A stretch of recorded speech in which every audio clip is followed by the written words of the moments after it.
everybody, welcome to BigJExtreme Raw TV. So I was actually kind of shocked at how many people actually contacted me, and let's fix this fucking camera angle before we start this shit, make it square.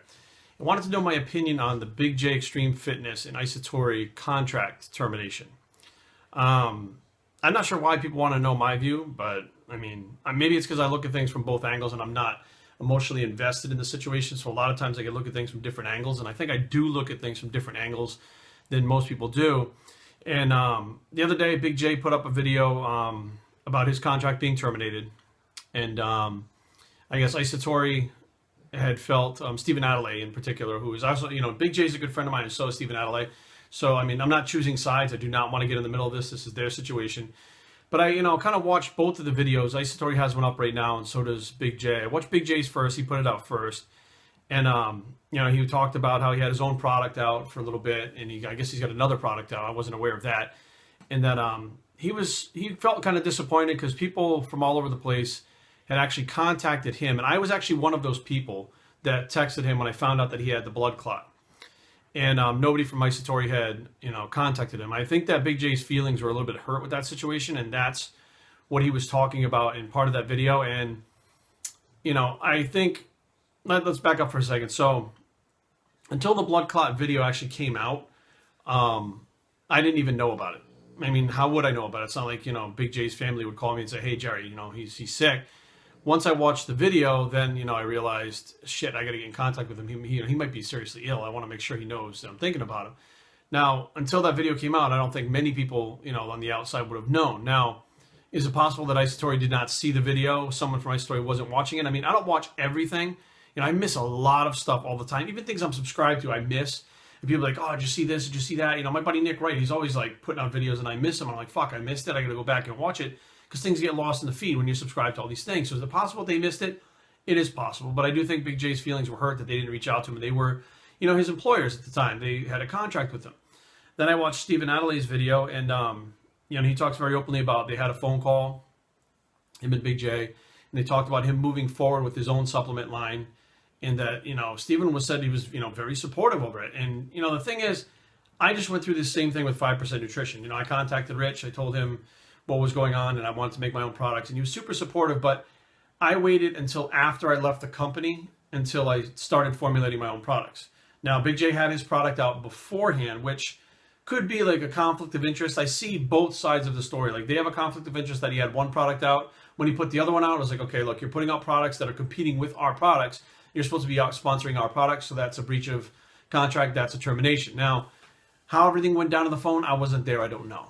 But what I do know from listening to both individuals, Steven's video and Big J's video, is both of these guys' feelings got hurt. Now, I don't think it was done on purpose. I really don't. I think that Big J was venting his frustrations with the fact that he didn't know that his contract was going to be terminated. He thought everything was fine. And, you know, next thing you know, he's being terminated, and they hadn't contacted him when he was sick.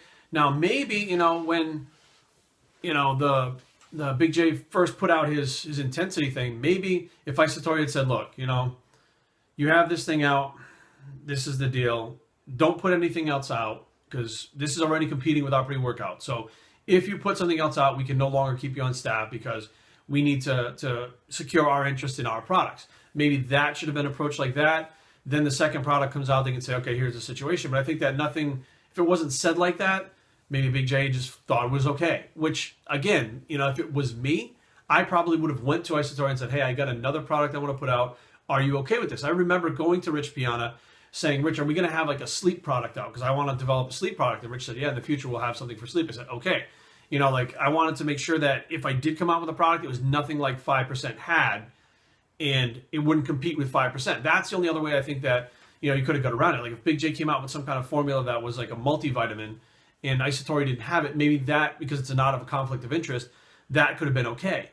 You know, so I think what it really boils down to is there was a breakdown in communication between both parties in this situation, where I think that things are being thought and not spoken, you know, up front like they should have been. Like, look, you know, if you have a pre-workout, it's out. There's nothing we can do about that right now. But if there's another product or more products you want to do, you have to do it on your own. And Big J could have come to them and said, I really want to put on my own line. Maybe they could have got together and isatori could have produced a line for him like they did for CT Fletcher. Like, I think it could have gone a bunch of different ways.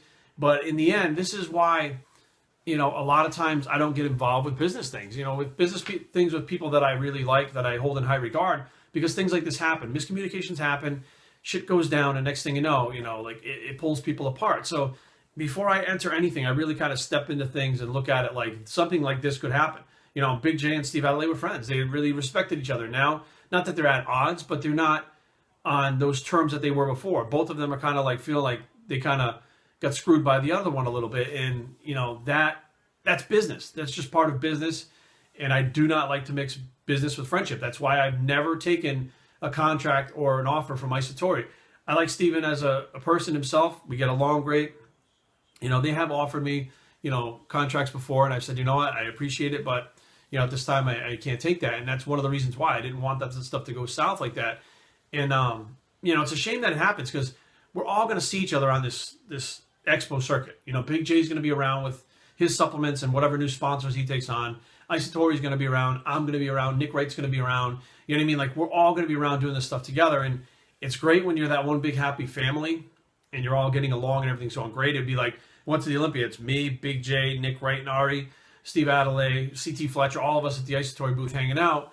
But what happens when that business aspect comes into play and things go south? It can kind of put a damper on things and, kind of, I don't want to say ruin things, but kind of screw things up a little bit. So I'm staying neutral in the situation. I think both sides had a breakdown in communication, which led to some hard feelings on both sides. And I just hope that they can work this out. Maybe, maybe over the phone wasn't the best way to do this. Maybe in person, them face to face, they could have done it a little bit different. I communicate in person a little better, and even on these videos, I communicate better than I do on the phone or through a fucking text message or an email or something like that. But, I hope that they can sort this out so everybody kind of gets on the same page again. And at least there's no hard feelings between everybody, because, that just fucking sucks. I mean, Big J's a positive guy. Stephen Adley's a positive guy.